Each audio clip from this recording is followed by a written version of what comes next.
स्थापकाय च धर्मस्य सर्वधर्मस्वरूपिणे अवतारवरिष्ठाय रामकृष्णाय ते नमः। जननीं शारदां देवी रामकृष्णं जगद्गुरुं पादपद्मे तयोः श्रुत्वा प्रणमामि मुहुर्मुहुः। गुरुर्ब्रह्मा गुरुर्विष्णु गुरुर्देवो महेश्वरः गुरुर्साक्षात् परब्रह्म तस्मै श्री गुरवे नमः। My salutations to Thakuranma and my Guru, Swami Medhananda ji. My pranams to all the Swamis gathered around here. My special welcome to Swami Medhananda. And greetings to all my fellow Vedantas, their families and friends. We are gathered here today to celebrate the Holy Mother's Banquet. Just to give you some historical perspective on what this Holy Mother's Banquet is, it is a long-held tradition here at the Vedanta Society of Western Washington, where over the years, the Holy Mother's Banquet has evolved into several iterations. And just before, I would say, the pandemic, it was a 3-day celebration, where on a Friday, we would all gather at the basement of the St. Patrick's Church, which is located within walking distance of the Seattle Center, where all the families would bring their cooked food as prasad, and we would all partake on it. We would have an invited Swami to sort of dole out some spiritual food as well on these occasions. This celebration on Friday was also marked by some skits, adult plays, a lot of fun and frolic, which sort of reminded me of what Sri Ramakrishna would say, that it was a sort of fun time for all of us. We are not the dry Swamis. So that being said, the following day, which would be a Saturday, we would have what we called a musical evening. And that was a musical tribute to Thakuranma, where I would say novices and professionals alike, children all the way up to adults, whether you knew how to sing or not, we would all grace the stage and offer our musical offerings to the Holy Mother. This would be followed on Sunday by a talk by the invited Swami.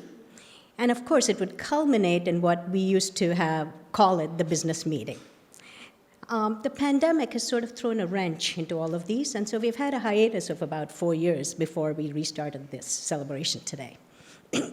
And of course, as the pandemic has sort of pretty much uprooted the traditions and norms of society as we know it in those days, we are now going to pivot and adjust based on what the needs are today. And we are having this celebration as sort of a seedling, starting up as a one-day event. And hopefully, Swami Satyamananda can sort of morph it or evolve it depending on how things go. With that being said, I wanted to say, why did we have the Holy Mother's Banquet? It was a way for us to remember what she represented, what we learned from her, and what is the relevance of Holy Mother in today's world. In those days, we knew that she was not educated, but she sort of transformed society and embraced all of us with her overarching love and compassion. That is what she stood for. And before I came here, I was thinking, how would I represent Holy Mother in today's world? And as many of you know, the buzzword today, or at least those of us who are in the professional fields or even in day-to-day life, is DEI, which stands for diversity, equity, and inclusion. And I can tell you personally, when I became the Chief Health Equity Officer for this company of mine, I struggled. I mean, what does DEI mean? So I looked through all the journals, the encyclopedias, the dictionaries, etc., and each of those gives you their own interpretation of what DEI stands for. But I couldn't find a proper model that I could emulate or look up to. And who better than the Holy Mother? Who better than the Holy Mother? Think about it. When you think of diversity, she embraced everybody. You can be white, black, brown, blue, no matter what color. You can be educated, uneducated. It doesn't matter. You can be a monk. You can be a criminal. She embraced them all with equity. So I thought to myself, Today at this Holy Mother celebration, how do I bring a modern perspective to who she really was? And with that in mind, I thought, to me, she's a model of DEI. I look up to her. Every time I have an issue that comes up, I think of how she would have dealt with it. And to me, she stands far more than just a Holy Mother. She's also the mother of DEI, as I would call it. So thank you. So that being said, I now have to pivot and welcome our Swami today, Swami Medhananda. In those days, it was very, very hard to find out anything about Swamis. The only way you get some information about Swamis, again, you'll have to talk to other Swamis who have lived with them or who have known them in the pre-monastic days, etc. However, thanks to AI and IT, all I had to do was put in Swami Medhananda into my Google search, and lo and behold, there's an encyclopedia of information that pops up. And so I had to go to the most authentic website, so please do, and that is swamimedhananda.com. And I am not kidding when I say this. There isn't actually a website, and thanks to Swami, he even has a CV posted there. So I'm not going to go into all the details of what's posted on the website, but just want to collectively tell you, just in a few words, as to what he represents. First of all, he's a very erudite Swami who has a doctorate from the University of Berkeley. He's been invited by many, many prestigious institutions, Princeton, Oxford, to name a few. He's an editor of several journals, articles. He's also a fellow at some of the elite universities in the California area. And that being said, he also has several books to his credit. And last but not the least, if you had an opportunity to see the first Guru, which was a PBS sort of America's First Guru, yes. It was a documentary that was aired on PBS a few months ago. There were a few clips of interviews with him as well as the Swami from New York. So he has pretty much spanned the whole gamut of what we in academia would call, publications, speeches, elite university visits, editing, etc. So he's a complete scholar in that sense. So with that being said, I'm going to say Swami Satyamananda will probably give you a much better introduction than what I did to the Swami, and much more in detail. I just want to close with a small personal note.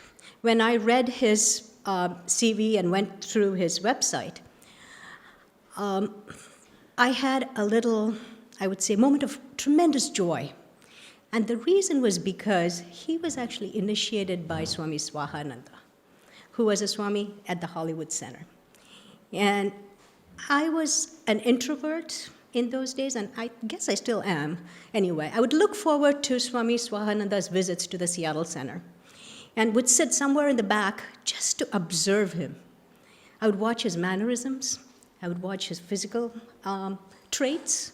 I would watch the way he interacted with people with tremendous attention to detail. And the reason was because I've heard of identical twins being born in this world, et cetera, et cetera. Maybe there's 2, 7, depending on who you talk. I can tell you, Swami Swahananda was my father's identical twin. He was a couple of shades darker, and my father was much thinner. But other than that, he reminded me of Swami Swahananda. And when I saw that Swami Medhananda was a disciple of Swami Swahananda, I immediately was endeared to the fact that he was going to be visiting and speaking to us. So without further ado, I'm going to turn it over to the next item on the agenda. Christine, thank you. Thank you. Excellent. Thank you so much, Usha. Next up, we are going to have our opening songs, Indian classical duets by Sudeepto Bal, as well as Archana Kulkarni. I coached on the proper pronunciation. I'm sure she's going, no. And then Thulasee also on the tabla as well. So thank you so much, and look forward to hearing from you.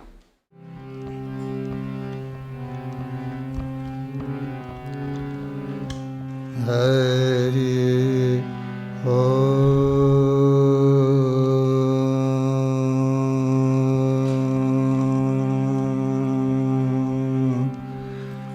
Hari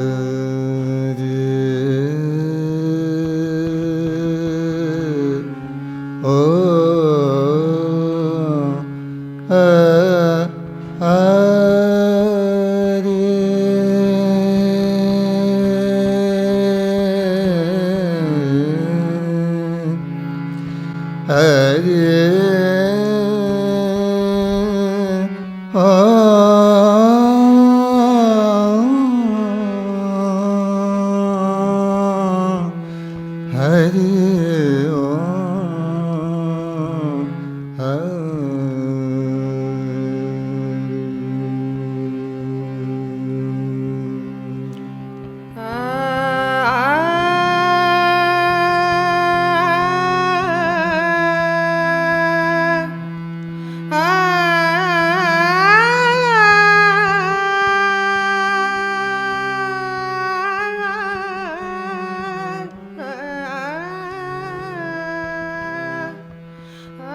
जय दुर्गे दुर्गति परिहारिणी, जय दुर्गे दुर्गति परिहारिणी, शंभु विदारिणी माता भवानी, शंभु विदारिणी माता भवानी, शंभु विदारिणी माता भवानी, जय दुर्गे दुर्गति परिहारिणी, जय दुर्गे दुर्गति परिहारिणी, शंभु विदारिणी माता भवानी, शंभु विदारिणी माता भवानी, जय दुर्गे दुर्गति परिहारिणी।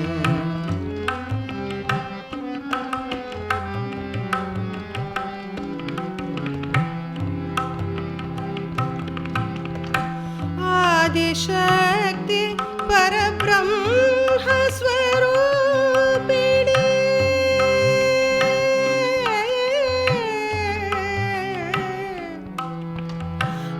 आदिशक्ति परब्रह्म स्वरूपिणी, जग जननी चहुवेद बखानी, आदिशक्ति पर ब्रह्म स्वरूपिणी,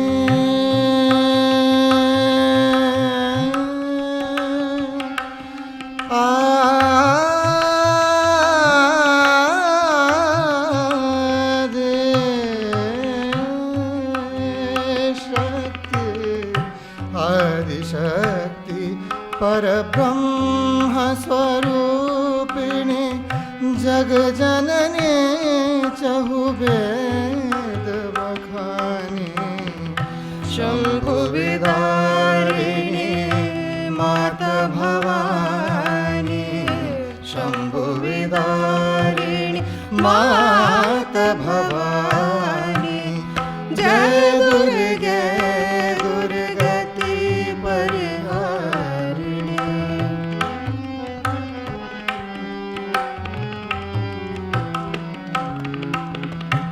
अष्टभुजा कर खड्ग विराजे, अष्टभुजा कर खड्ग विराजे, सिंह सवार सकल वरदानी, अष्टभुजा कर खड्ग विराजे,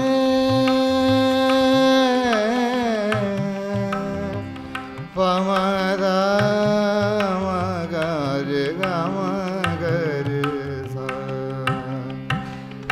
अष्टभुजा कर खड्ग विराजे, सिंह सवार सकल वरदानी, शंभु विदारिणी माता भवानी, शंभु विदारिणी माता भवानी, जय दुर्गे दुर्गति परिहारिणी। परिहारिणी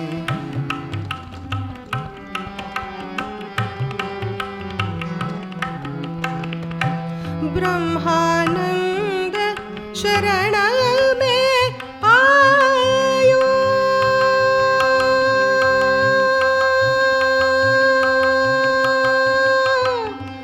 शरण में आयो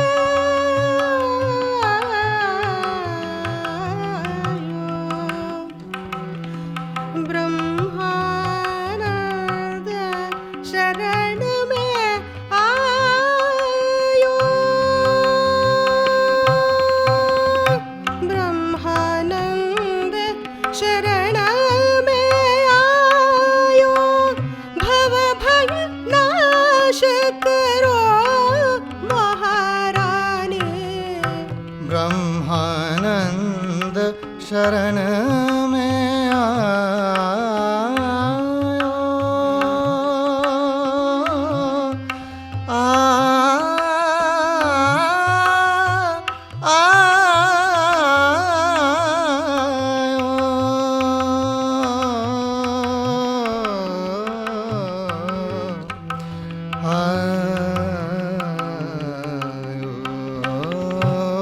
ब्रह्मानंद शरण में आयो भव भय नाश करो महारानी शंभु विदारिणी माता भवानी शंभु विदारिणी माता भवानी जय दुर्गे दुर्गति परिहारिणी जय दुर्गे दुर्गति परिहारिणी दुर्गे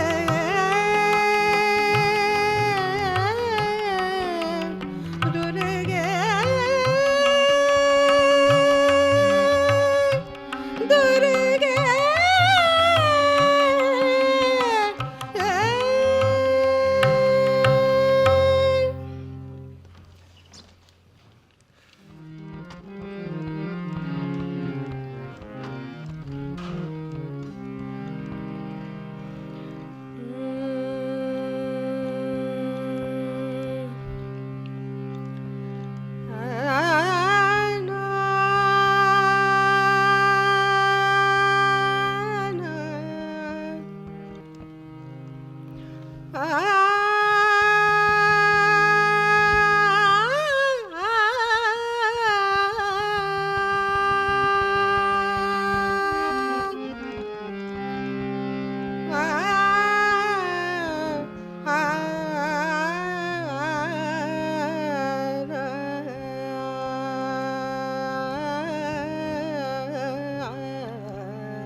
दयानी महा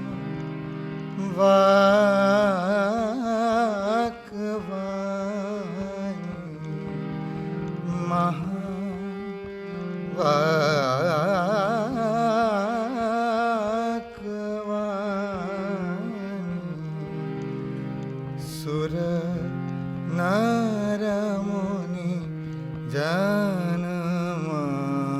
जनमानि सुर नर मुनि जनमानि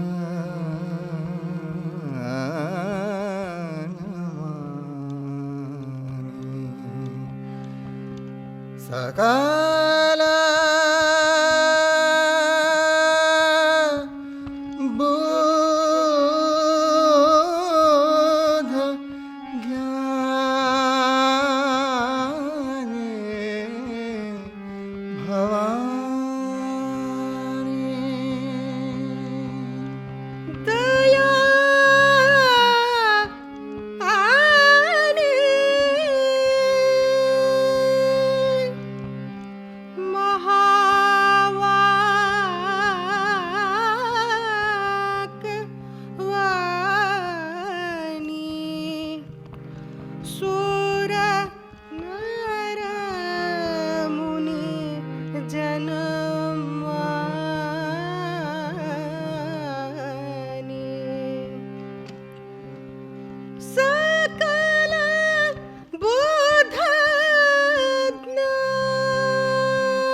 जग जननी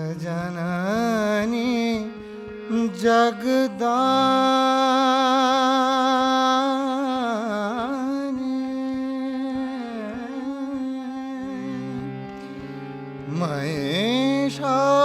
महिषासुर मर्दिनी महिषासुर मर्दिनी ज्वालामुखी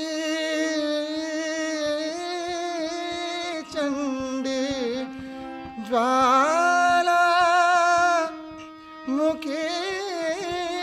चंडी अमर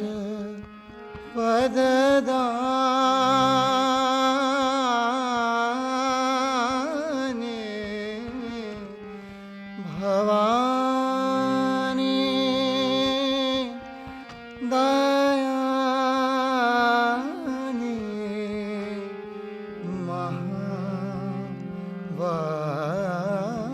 महावाक्वानी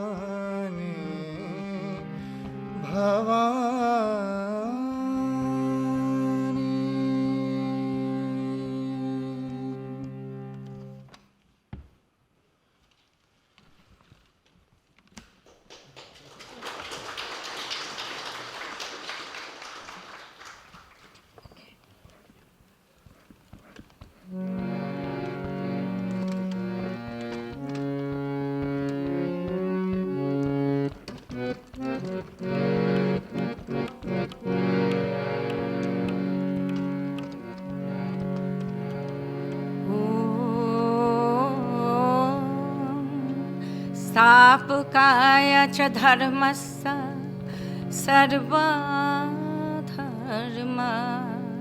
स्वरूपिणे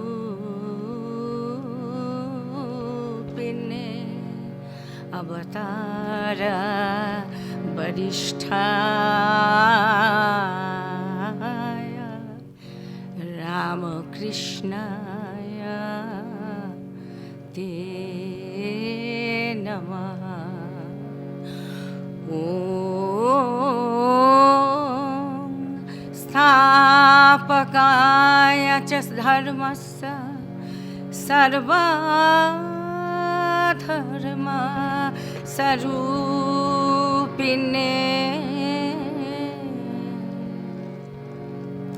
अवतार वरिष्ठाय रामकृष्णाय ते नमः। जननीं शारदां देवीं रामकृष्णं जगद्गुरु पादपद्मे तयोश्रित्वा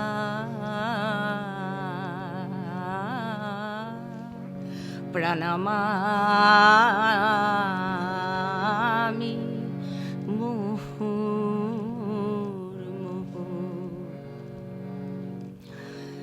जननीं शारदां देवीं रामकृष्णं जगद्गुरुं पादपद्मे तयोश्रित्वा प्रणमामि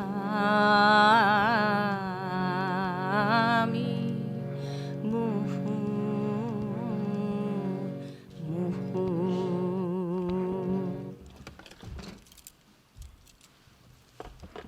I am singing মা আছেন আর আমি আছি, ভাবনা কি আছে আমার।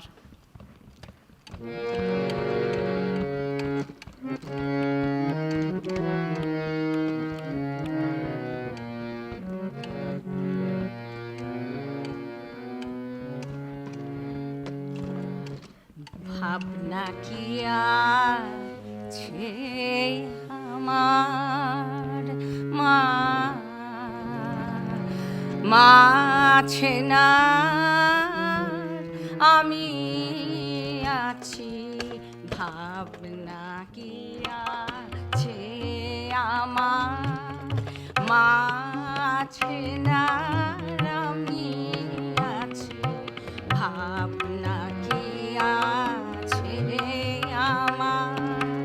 মায়ের হাতে খাই পড়ি, মায়ের হাতে খাই পড়ি, মা নিয়েছেন আমার ভার, মা আছেন আর আমি আছি, ভাবনা কি আছে আমার, মা আছেন আর আমি আছি, ভাবনা কি আছে আমার।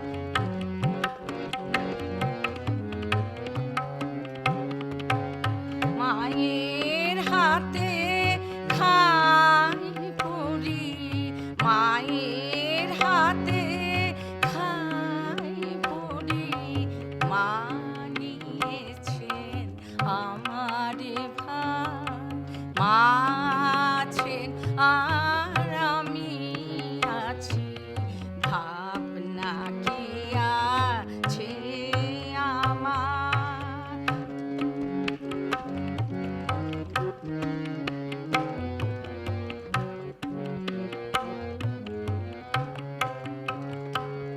সংসার পাকে ঘুরবি পাকে, যখন দেখবি অন্ধকার,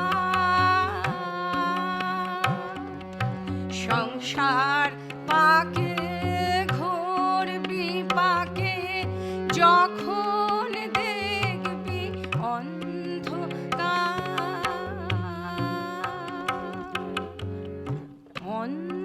অন্ধকারের বিপদ হতে মাগো অন্ধকারের বিপদ হতে মাঝে করেছেন উদ্ধার মাছে না আমি আছি ভাবনা কি আছে আমার মাগো মাছেন আর আমি আছি ভাবনা কি আছে আমার মায়ের হাতে খাই করে মানিয়েছে আমার ভাই মাছে না আমি আছি ভাবনা কি আছে আমার মাগো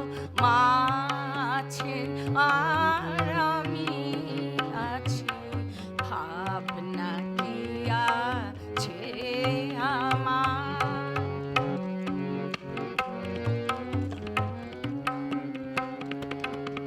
ভুলেও থাকি তবু দেখি ভুলেও না মা একটি ভুলেও থাকি তবু দেখি ভুলেও না মা একটি স্নেহের আধার মাঝে আমার স্নেহের আধার মাঝে আমার আমি যে মায়ের মাছে না আমি আছি ভাবনা কি আছে আমার মাগো মাছেন আর আমি আছি ভাবনা কি আছে আমার মা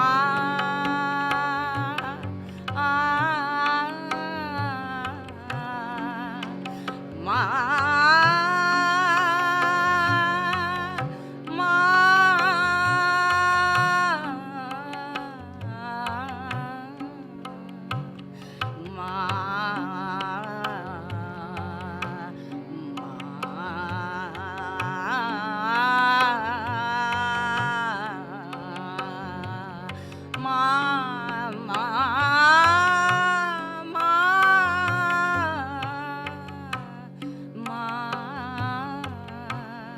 ভাবনা কি আছে আমার মা আছে না আমি আছি ভাবনা কি আছে আমার মাগো মা আছে না আমি আছি ভাবনা কি আছে আমার ভাবনা কি আছে আমার মাগো ভাবনা কি আছে আমার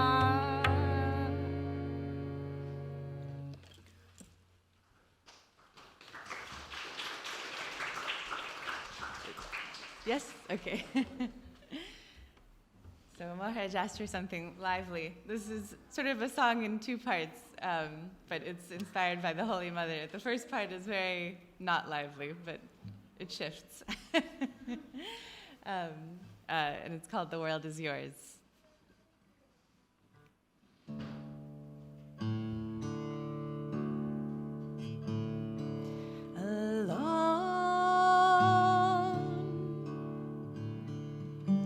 I found all my dreams vanished like the dew, my planet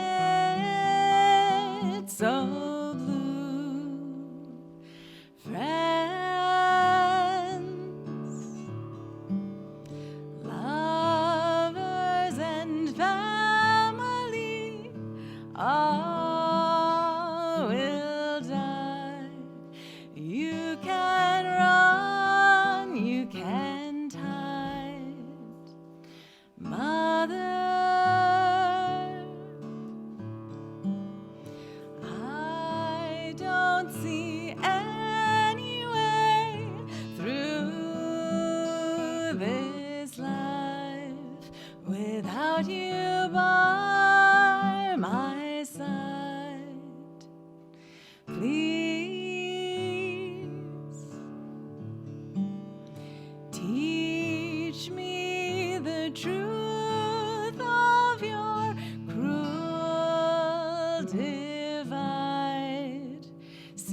to this roots divine.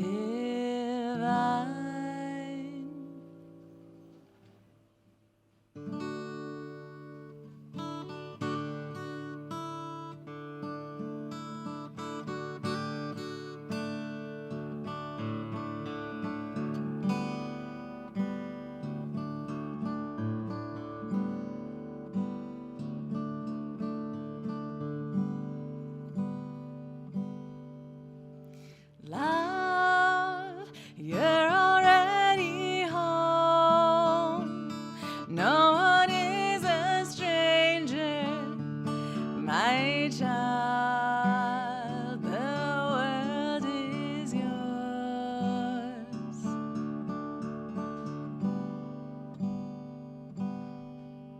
Love, all these are your friends. You're with the trees and stars and watching it unfold. Peace to your soul.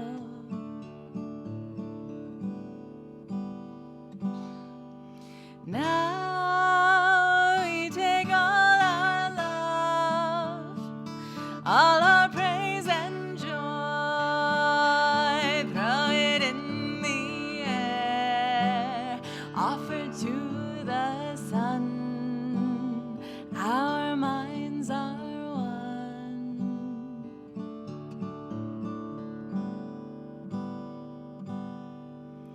Love, you're already home. No one is a stranger, my child. The world is yours. The world is yours.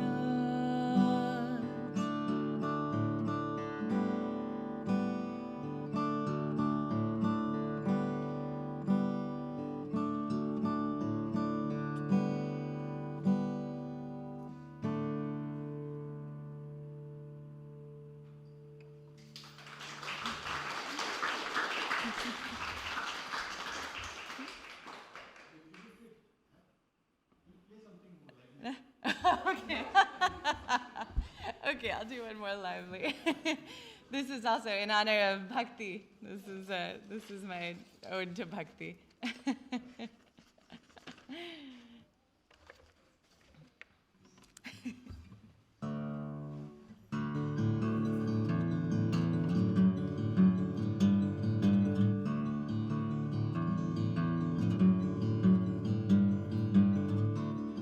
I don't know what's next for me, but I'm done with all these schemes. I'm leaving this world of Ferris wheels, of rag dolls and magic beans.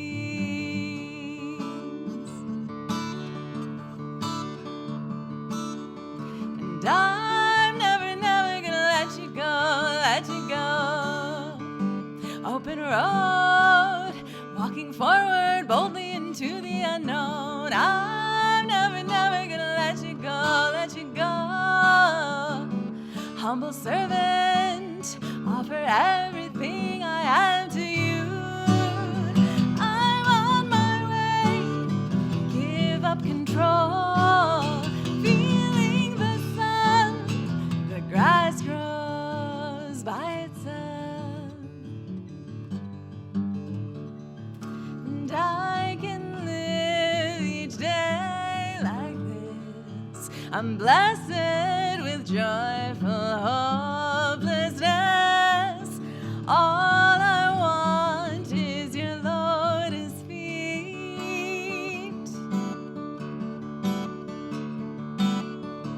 Plunging in the ocean of nectar, endless sweetness, endless trust fall into the universe. Thou art the mover and I move as you move me. Diving deeper, one bright pearl on the ocean floor. Sitting in the sand, chanting your name. The touch of your hand sustains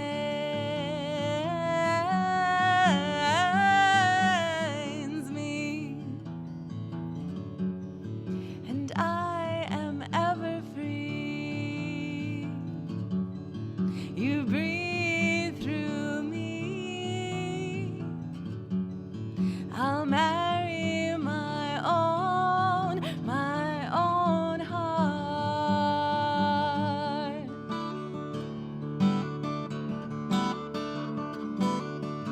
Drown me in your love. Let me see you in everything I see. Empty-handed I wander in the forest. I'm alone, but I know you will come for me. It's all right here if we just break down. Let go of all this running around. Trust yourself and walk your own path. The world will open itself to you.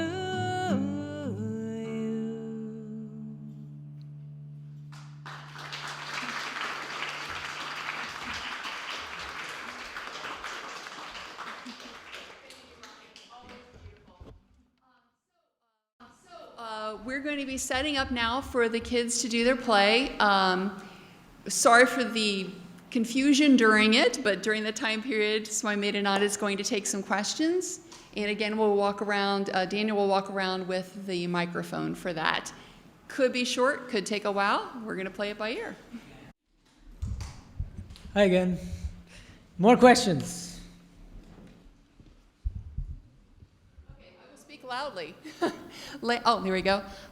Last night, you were talking about how Kalipada and Girish Ghosh, 2 nights ago. yeah, 2 nights ago, were pretty psyched because they thought they could take the easy road. Yeah. And instead of thinking of God day in and day out, just give, Ramakrishna takes over. And they thought that was the easy route. But then you mentioned that it was actually quite difficult for them, and that they felt like they would almost have to have that will fill themselves up to move on. Have they talked at all about that transition to get to that point? Like, at what point do you go, wait a minute, something's going on here? And what was that, and what was their experience? Do we know that? No, it's a great question, but I don't think we have any direct textual evidence for how they underwent that transition, except through bhakti and through surrender, through prayer. And it's not an all or nothing thing. I think that there's, we start feeling that we're the doer, and then gradually through spiritual practices, that feeling starts to attenuate. And then the goal is realizing that God alone is a doer. But that's a very high goal. Sri Ramakrishna used to say, only the Jivan Mukta, the one who is liberated while living, feels that God alone is a doer. Until we're Jivan Muktas, we're not going to feel that completely. We'll feel it sort of intermittently, half-heartedly, sometimes. But there's this, everybody goes through that transition. Now, exactly how they went through it, I don't think that it's known. That's my short answer. Yeah. Yeah.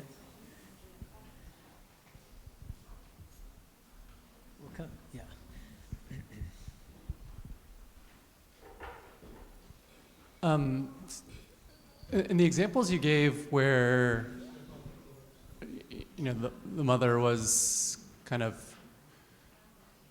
someone had come into the space and was very different from everyone else, and she was basically teaching the lesson that she saw them as the same. Was, in your view, was she actually cognizing it and seeing them the same, or was she trying to teach a lesson, and in order to actually authentically feel that, does it actually show up in the cognition, or is it just sort of a idea?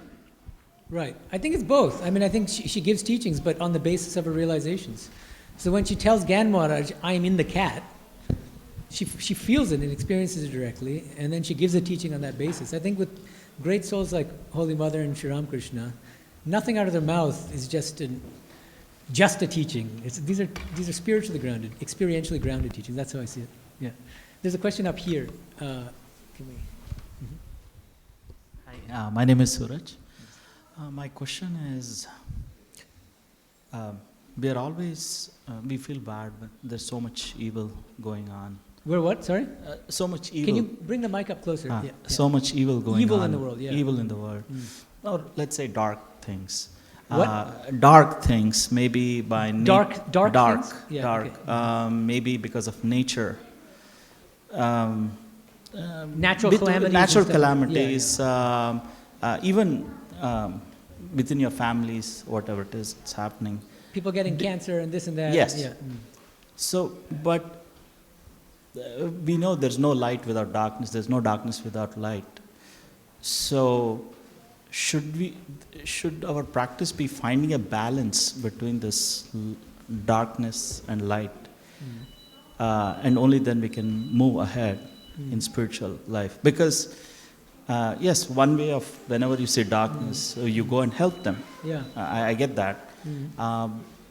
But isn't that what life is, like the balance? I don't know if balance is the right word. I like acceptance. Accepting darkness with light, accepting good with evil. You know, Swami Medhananda composed a poem on Kali the Mother. And it's a beautiful poem. There's one in Bangla, that's what I'm thinking of, where he says, people like to think of Krishna with the flute because it's very pleasant, it's a pleasant form, and most people are terrified of Kali because she signifies destruction and this garland of skulls. But God is the mother of creation and destruction, and we should accept both. That's how I see it. So we, as spiritual aspirants, should accept both the dark and the bright sides of life as Mother's will. And we should try to grow spiritually. I mean, this woman earlier asked me the question about why this Leela, and I told her that the long answer is in 2 chapters of my book, but I can mention a couple things here from those chapters. Sri Ramakrishna was asked the same question. Why is there so much evil in the world, darkness and all that? His answer is, Mohot lok toyer korben bole. In order to create saints, in order to create Mahapurushas. And he says, how do we become Mahapurushas? How do we become saintly? By struggling with our lower nature, our lower tendencies. And where does evil come from? From these lower tendencies. Just look at newspapers and you'll know that. So by struggling with the lower impulses in ourselves and in seeing how people behave on the basis of their own lower tendencies, selfish tendencies, kama, krodha, lust, anger, greed, and these things, we grow morally and spiritually until we ourselves will become saints. And one thing that should give us all hope is that, Sri Ramakrishna says, every single one of us will eventually attain the highest goal. If not in this life, then in a future life. So that's all part of this big answer to the question of why evil. Yes. Yeah. Like we get obsessed about this. Why? Why? If there is God, why? Finally, the answer is, and I mean, if you want a simplified answer, you can watch a talk I gave in Hollywood called Dissolving the Problem of Evil. And the DIS is in parentheses. Because solving the problem of evil has to give the answer to why. Which is, why does God permit so much evil? Why does he make us suffer? But the dissolving the problem of evil, dissolving the problem of evil is pointing out that the question itself is flawed, that it's fundamentally mistaken, because it presupposes a difference between God on the one hand and God's suffering creatures on the other, but that the real solution is its dissolution, which is that there's nothing but God. And that us poor suffering creatures, asking God, why? We are God. That's God playing as us. If there's nothing but God, the question doesn't get off the ground. That's the fundamental answer to the question. Yeah, there are questions back there. Dina, you can go back there, see behind you. There are 3 questions on that side. Hi, namaste. My name is Omkar. So I had a question following up on what we were talking about before on Shankaracharya. So I think you mentioned that he would disagree possibly with Ramakrishna's philosophy on Advaita Vedanta. And I know he's also considered an incarnation, right? So how do you reconcile that? Would you say he was revealing like a particular facet of it? Hindus are happy to accept Buddha as an avatar, but Buddha taught things which are very different from Shankara. Yeah, God comes and, Sri Ramakrishna used to say, he used to liken God to a mother who makes fish in 5 different ways for her 5 different children. Same God. incarnating multiply, giving different teachings to suit different temperaments. That's how I see it. Yeah. Okay. Thanks. Hi, I'm Karta. So you talked briefly that Ramakrishna's philosophy is closer to Kashmiri Shaivism than Advaita Vedanta. So my question is, can you elaborate a little bit on that? And also, can you point me to some sources on Kashmiri Shaivism? Okay, so, two of the fundamental similarities between Kashmiri Shaivism and Sri Ramakrishna Vigyana Vedanta. Number one, its conception of ultimate reality, as I mentioned earlier. Kashmiri Shaivism conceives ultimate reality as Shiva Shakti Prakasha Vimarshamaya, which means Nirguna and Saguna. And Sri Ramakrishna, it says exactly the same thing. Jini Nirgun Tini Shogun. That reality which is Nirguna is also Saguna. Number two, what is the status of this world? Shankara's Advaita Vedanta says Jagat Mithya. It's an illusory appearance. Kashmiri Shaivism says that this world is a manifestation, a playful manifestation of Shiva.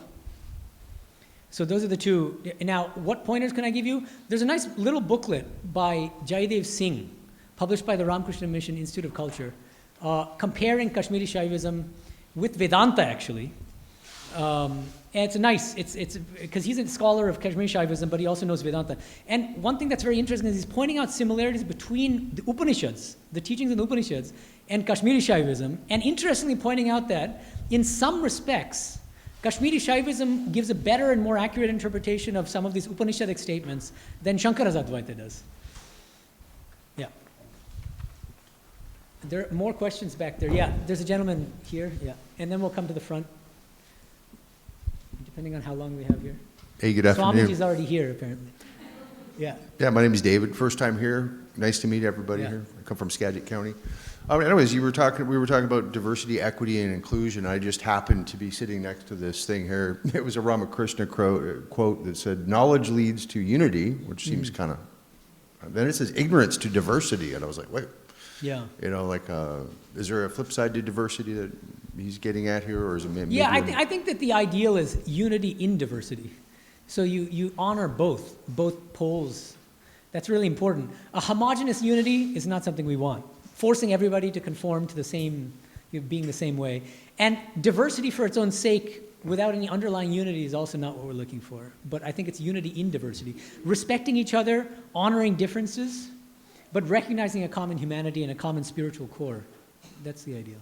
Yeah, well, some of us, have come to these realizations later in life, sort of have family that are in different, I guess you would call them upadis that are kind of obvious, and I guess I kind of think of it as sort of life as being a bit of a rock tumbler to kind of polish us up a little bit, and just trying to deal with that. When families, that it's great when everybody's on the same page, but then you've got some that are on different. Like I invited my family to come out here today, and they're like, "Wow, that sounds kind of weird, to do." But I don't know. Any advice for those kind of situations? I didn't quite follow the question. Can somebody say it quickly, or can you say it quickly? Well, I guess we got the diversity. Something about struggling with family issues, right? Well, yeah. What's the you connection? kind of come to this later, and then you find out, whoa, we got all this, wreckage to clean up, and then you got your family that isn't really on board with the new kind of way of looking at things. Oh, I see. You're a spiritual aspirant, and maybe your wife may not be on board with your spiritual interests. Is that the idea? And your kids, and you're kind of looking at everything. Right. Going, wow, look at this mess that I created. Here's, I'll just give. Look, that may happen, right? Yeah. The one thing that will backfire and is not a good idea is to be born again and to try to spiritualize your entire family, because that's really off-putting. I studied poetry long back in a previous life, and one great line from Ezra Pound's cantos is, "Master thyself, then others shall thee bear." No. Master thyself, then others shall thee bear, which means first you attain realization and live the life rather than talking about it. And the more you just quietly lead your own spiritual life, the more they'll respect you. And don't be so preachy about it. That would be my recommendation. Yeah, that's right.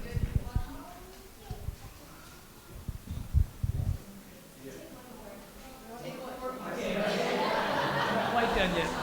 Okay, one more question. Over here. Okay, hi, I'm Gira. My question is kind of around confusion in two parts. One, it seems like there's infinite paths and infinite places we can read and understand like a direction. What is the way that we can best judge our own temperament or our own like propensity forward, and then have the ability to kind of evolve that path in the shape it needs to take? And then the second kind of part of that question or confusion is in kind of a spiritual schizophrenia of like, you understand the aspect of bhakti, or that something is going through you, but then that it's also you. And so there is an agency and a responsibility as well as like a surrendering. And in between those places, it creates a lot of confusion on how you practically live in, or may, you know, interpret those situations. So any helpful clarity you can provide on either of those? Yeah, those are great questions. I mean, look, I see spiritual life as a journey of self-discovery. And it took me a long time to figure out what my fundamental spiritual orientation was. I started as a Shankarite. I don't know how many of you are aware of that, but I loved Shankara. I was an agnostic for most of my young life. And then it was Shankara who made me believe in spirituality in the first place. But I was still always very intellectually top-heavy. And you know, I was an academic philosopher, this and that. And it took me years to kind of come to the heart and open myself to that. I'm actually fundamentally more a bhakta. And it took me years to discover that about myself, for instance. And I think each one of us is on a journey, and we're discovering that. And so be honest with yourself. It's painful sometimes. Like often we project a self-image that's very different from what we really are. And so it's kind of, I call it brutally honest self-assessment. Strengths, weaknesses, what are really your strengths and what are really your weaknesses? And if you need to come down to earth on that front, ask your loved one or your kids or a therapist. So if you need that kind of help, it's always there. People are ready to help. For those of you who are new to our community, we have a youth group who studies Vedanta, and weekly, every Sunday, so maybe the parents can go to the Sunday lecture, and then the kids show up and they learn in their own way what we are learning with big kids. So do you want to talk a bit about what this is about this evening? Okay. So my name is Lakshmi, and I teach the youth group class along with Usha Sankriti over here. Usha, you should stand up.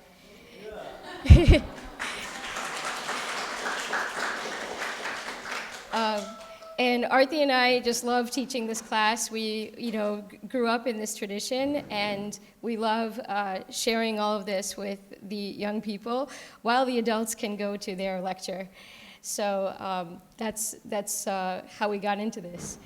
And today we have a skit for you that the kids have helped put together, and it's about the emblem of the Ramakrishna mission, which Swami Medhananda teased a little bit earlier for us, so thank you for doing that. So we see this emblem everywhere. We see it in publications, we see it when we visit the ashrams, but where did it come from? And what does it mean? So that's what our skit today will address for you. So if we're all good on mics, then we can start. We are good. Okay, so as our scene opens, we are in the Vedanta Society of New York, and it's the year 1900, and the week of July 19th, so a nice summer week like this one. And Mrs. Crane is tidying up the space. She's the housekeeper at the ashram.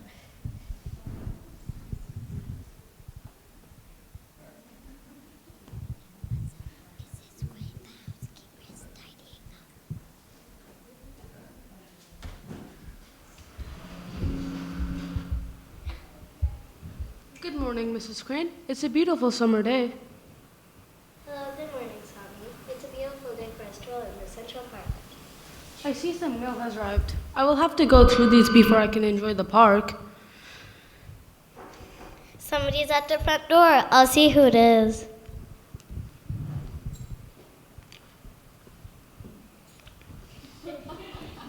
It's the printer, Henry Van Hagen! Hello, Swami. Such a fine day. Good morning, Henry. Always a pleasure to see you. Have you eaten? Would you like something? No, I haven't had anything. I'll go bring some toast and tea. So tell me, Henry, how's your work? My printing press is set up at my Broadway storefront, and it's humming along well. I'm working on a newsletter for our Vedanta Society, but it's missing something. Oh? Yes, that's why I came over.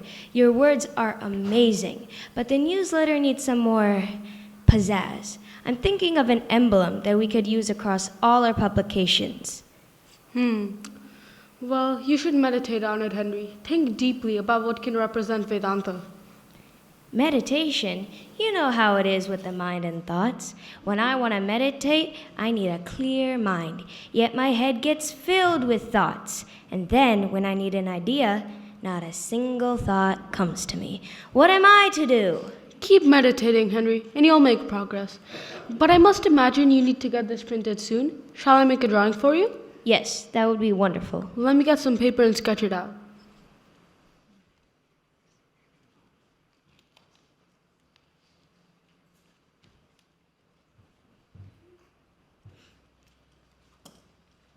Here you go, Henry. Wow, this emblem is incredible. It contains all the lessons of Vedanta that I have been striving. Wow, your drawings are amazing. It's gorgeous and mystical. The snake is wonderful. Thank you. Your sketches are great. Thank you. Here's your toast and tea. Thank you, Mrs. Crane. What is that drawing? This is an emblem Henry here has requested for our publications. You've listened to many of the speeches given by me, Mrs. Crane. What do you think it means? Well, I see the snake, the water, the flower, the sun, and the beautiful swan. Yes, let's see how other people may interpret this emblem. Mrs. Crane, what do you think this means? Let's start with the water. I see water every day, even on a sunny day like today. I use water to do the dishes, clean the dishes, cook the meals, do the laundry. Oh, water, oh, water, oh, water. Water is all about work. You're right, Mrs. Crane. Water represents karma yoga, and if done as a selfless service, can help you bring to realization. Really, working here can do that? Working here or anywhere, your mindset makes all the difference. If done as a selfless service, like you do here for us, it can help you reach the Lord, but don't expect any fruit. Now let's move on to the flower. What do you think the flower represents? I always wanted somebody to give me flowers. I guess I have to get it from my own true love. Yes, the flower represents love, and love is bhakti. In the Bhagavad Gita, Krishna tells us that bhakti is the path to find God. He who has dedicated his mind and intellect to me, he is my dearest devotee. Very good, Henry. Thank you. Years of walking and talking with you, Swami. What do you think the sun means, Mrs. Crane? I did hear a bit of Swami Medhananda's lecture. The sun must be the light of knowledge. You're on a roll, Mrs. Crane. Keep going. Thanks. Now, what about the snake? What do you think the snake represents? The snake looks tough. If I saw a snake slithering around my house, I would not scream or run away. I would concentrate on it and say, "Leave my house!" Concentrate. Is that it? The yogi who meditates must think, I ain't afraid of no snakes. He or she must learn to control the mind through meditation. Is it Raja Yoga? Well, yes, Henry. The sleeping serpent represents the ancient symbol of the Kundalini. The objective of Raja Yoga is to raise the Kundalini in your own life. Henry, think of Lord Krishna on his chariot. The charioteer is the self. The road is the object of the senses, and the horses are the senses, and the reins are the mind. If you lose control of the mind, you will lose control of your senses. Just like if you lose control of the reins, you will lose control of the horses. The point of Raja Yoga is to be better with control. If you lose control of the reins, you will end up flat on the road. Oh, no, we wouldn't want that, would we? Mm-hmm. Now, let's move on to the swan. I don't want to mess up now. Miss Crane, would you agree that the swan is the most beautiful, most gorgeous, most elegant, yet refined part of the sketch? It's so beautiful. It's even more beautiful with the snake, the water, the flower, and the sun. Well, where have you seen a swan, Mrs. Crane? At the Central Park, of course. There are real swans and swan boats. The swan boats take people one side to the other. Is the swan the supreme self? Yes. The swan is my master, the Brahmatman. The point of yoga is to join, and our goal is to join the Brahmatman. The swan is my master, and it takes me and all of us from one point of life to the other. Well, I must say, Henry and Mrs. Crane, you're well on your way to becoming yogis.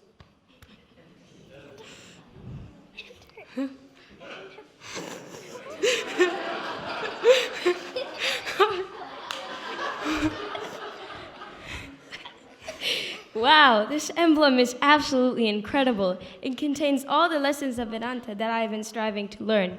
Jnana Yoga, Bhakti Yoga, Karma Yoga, and then Raja Yoga circling them all. Well, draw to scale, Henry.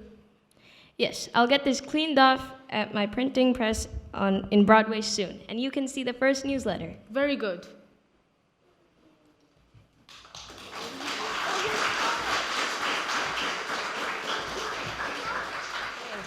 Now we are going to have a brief interactive session. So you've been hearing all of these lessons of Vedanta today and seen this skit. So we are going to move to a kind of audience participation section. So we're setting up for that, and we'll have it up here shortly. The water represents Karma Yoga, and Karma Yoga tells you to focus on and not result. Sun represents Jnana Yoga. The Jnani must be fearless.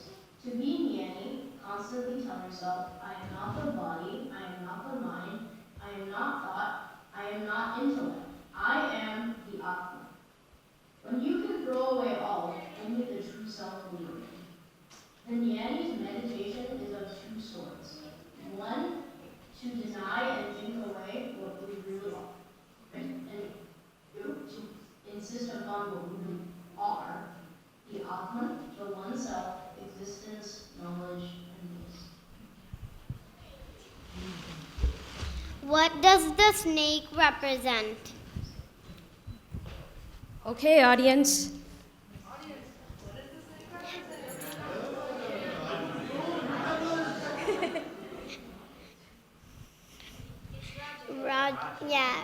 Raja Yoga.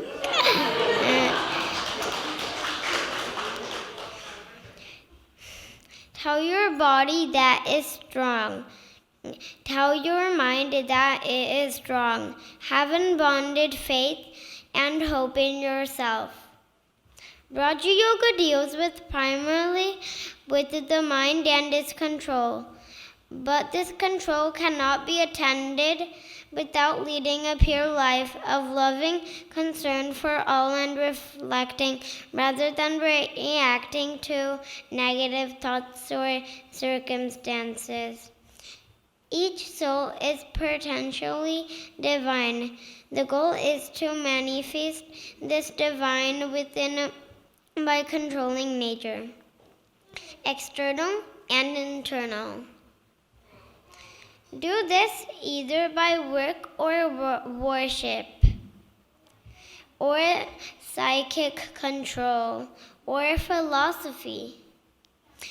By one or more, or all these, and be free. This is the whole of religion, doctrines or dogmas. or rituals or books or templates or forms, but are but secondary details. Okay, thank you, Chhanda. I dropped it. No, come back the other way.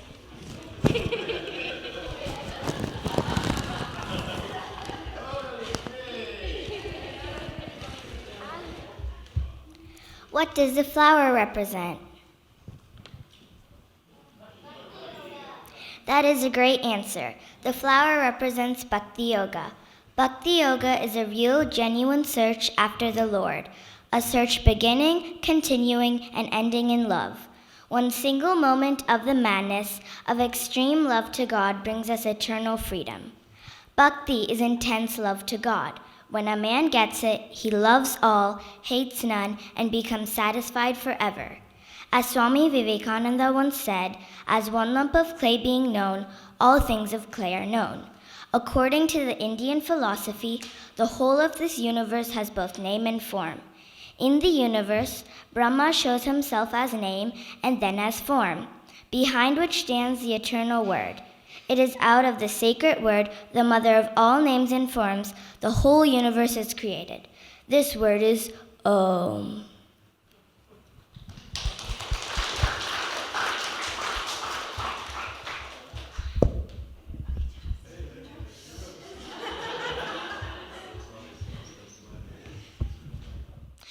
What does the swan represent?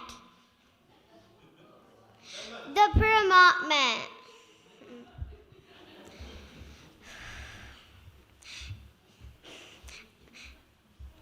Yes, the Brahmatman. Our unlimited goal is to join God, also known as the Paramatman or Supreme Self. The word yoga means to join. Each path of yoga is a way to reach the Paramatman. Sri Ramakrishna and Swami Vivekananda taught us that regardless of whether we are Hindu, Christians, or any other faith, these yogas are the paths to realize God. We're screaming. No, you don't. No, just scream it. Ready? Just scream it. Arise, awake, and stop not till the goal is reached.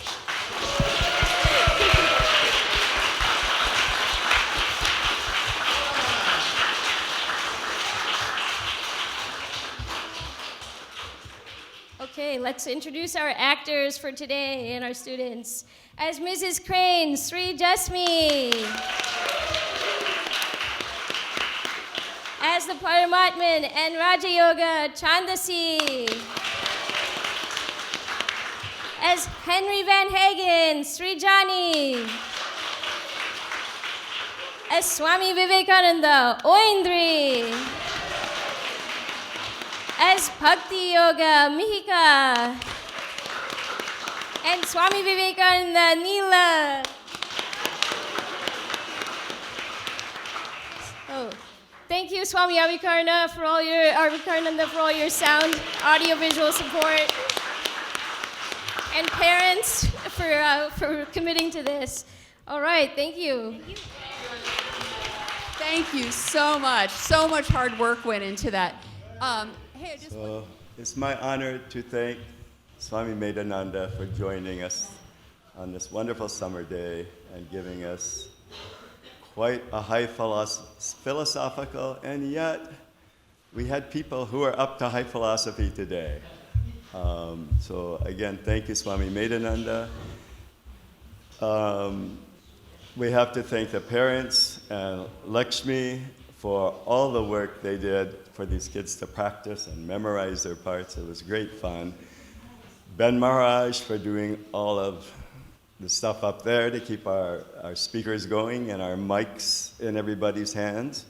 And thank you all for coming here. Without you, we wouldn't have anything to do. So, and also, yes, Christine was willing to do the MC job, which most of us won't, will decline. And we have our new helper, Daniel, our Brahmachari Dinanath, who you've seen carrying the mic, and I hope we'll all be seeing more of him around. The more you come around the center and the retreat, the more you'll get to know Dinanath. So, Om Shanti Shanti Shanti Harihi Om Tat Sat Shri Ram Krishna Arpanamastu.